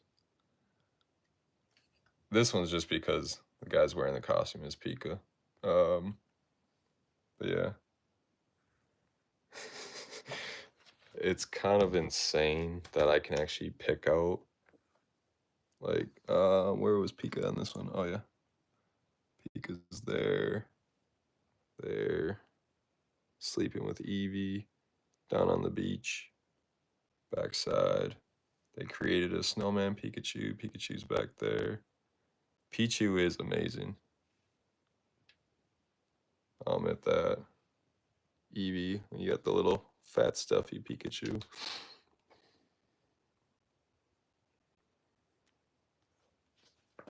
Yeah, he is. And I like how they said that they're gonna retire him, but then made Captain Pikachu. But yeah, I think I'm gonna hop off. I'm gonna grab some food. I'm gonna eat. Enjoy the rest of the night here. Um,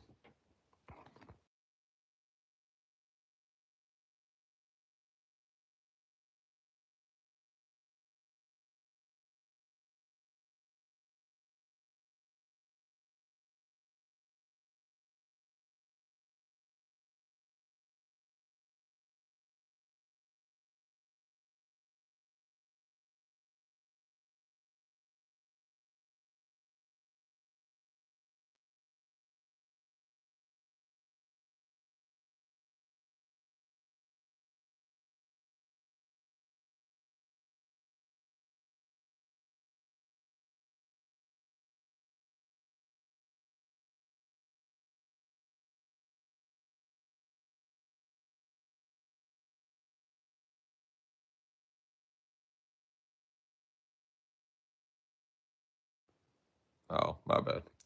Um, I'll probably have some videos coming out. But yeah, I use. How about now? All right. Yeah. Um, I'll have some videos coming out this week. I use Pokemon kind of as a savings account because realistically, if I had to sell stuff, I would sell a lot of this. The only things that I would keep would be my top 10 Pokemon. Like realistically, I mean, I got my binder, I got all that kind of stuff. So yeah, I mean, realistically, it does better than stocks. It does better than any other investment you see out there right now, especially right now in today's market. Um, like just these booster boxes. So what I showed you guys, these ones, I've probably spent maybe 2,500 on them, 2,700, and I've already made over $1,000 off of them. Like if I were to sell them right now, so it's like yeah. Um, Same thing with all those ETBs. Like this one right here that I'm pointing at, I got that one for free. It's at like 530. I bought this one for 135. It's up over two.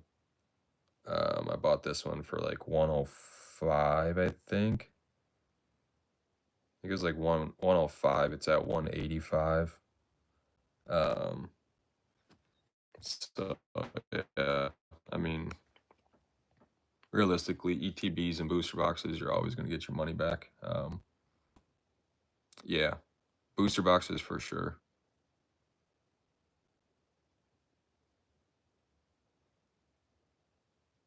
Yeah, exactly. But like I said, I really don't care. Like if the market crashes, cool. I'll end up buying 8 times as much as what I have now. Because Pokemon, it's always come back. I mean, it crashed in 2015, 2014-ish. Um, yeah, I would say after Battle Styles. Brilliant Stars is when it really came back. So I have it all in order. So you got Sword and Shield, Rebel, Darkness, Champions, Vivid, you got Shiny. But yeah, I would say it probably came back alive more up there between Evolving Skies and Brilliant Stars. But yeah, Sword and Shield is kind of what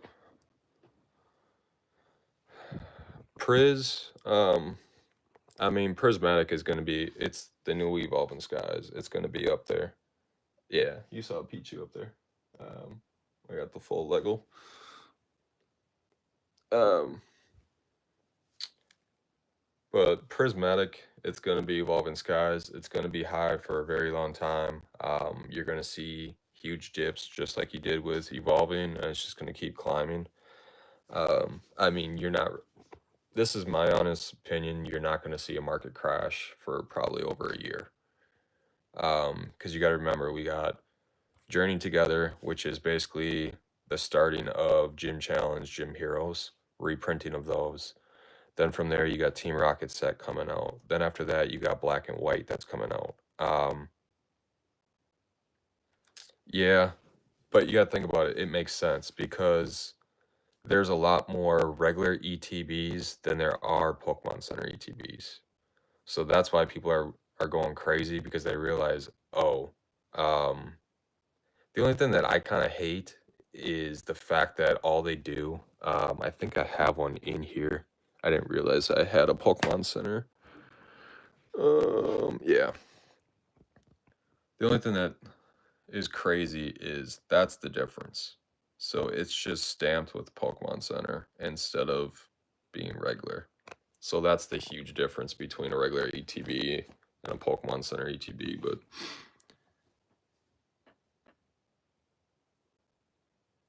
I don't know. Yeah, no, I missed out. So when I was in college finishing up my master's, and that was around 2014, 2016 is when I finished.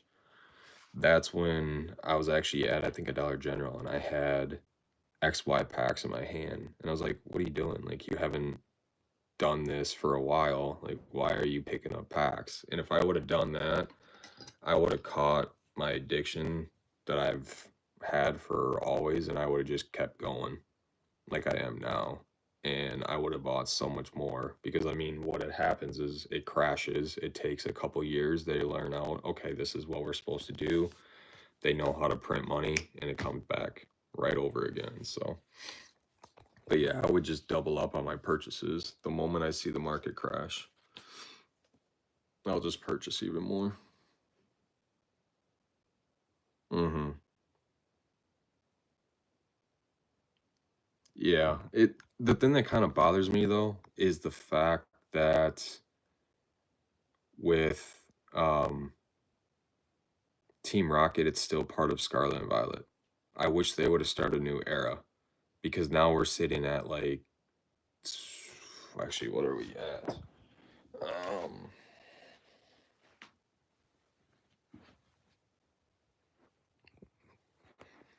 3, 6, 9, 12, 15. So we're at 16 sets, 17 sets. So it's gonna be because Team Rocket's part of Scarlet and Violet, Journey's part of it. So we're at like 17 sets in Scarlet and Violet right now.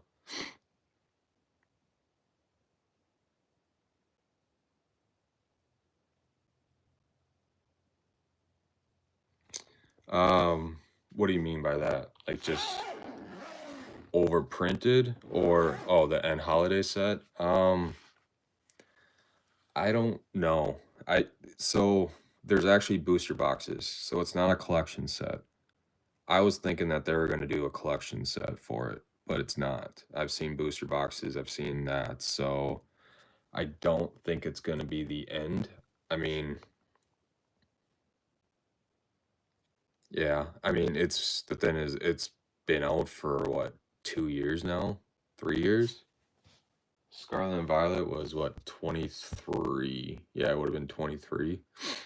It's it's kind of insane. I don't understand because when you start bringing back like Gym Challenge, Team Rocket, Black and White, like platinum style stuff, I don't understand why you would keep it under um Scarlet and Violet.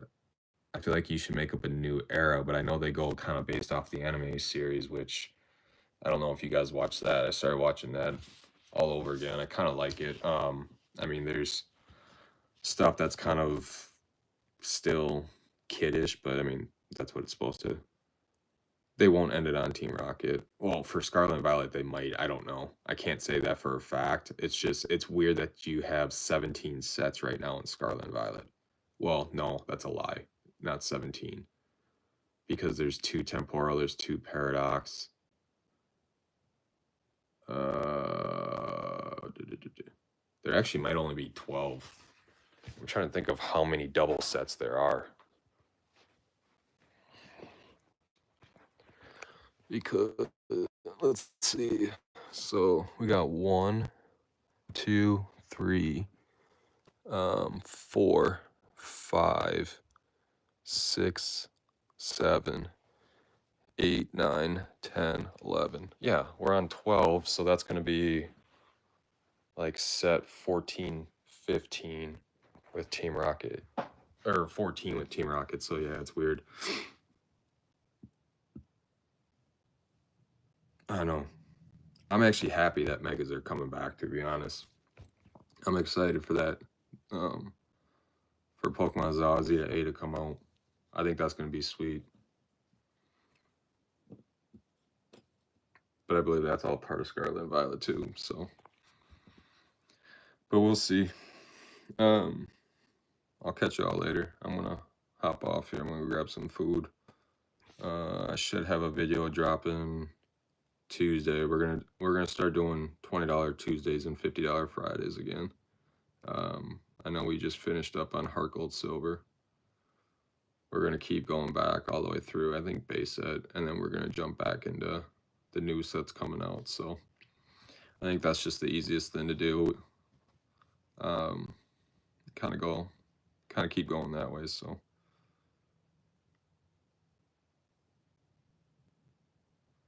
yeah, I could see that. I know. I wish they would have. They definitely could have done that. They could have done all that a whole different way. Team Rocket Returns, they could have put that into the original Team Rocket and brought back Dark Pokemon. I think the other thing I was thinking of is what they could have done is because they're saying that they won't have Dark Pokemon. If they did the reverse hollows, and if you got the reverse hollow of the Pokemon, then it would have Dark. I think that would be the sweet part to do. But obviously, that's probably more printing, more whatever, and it'd cause too many problems. But I think that would have been sweet to do. But yeah. But yeah, appreciate everybody joining. Appreciate all the new subs. See y'all later. Take care.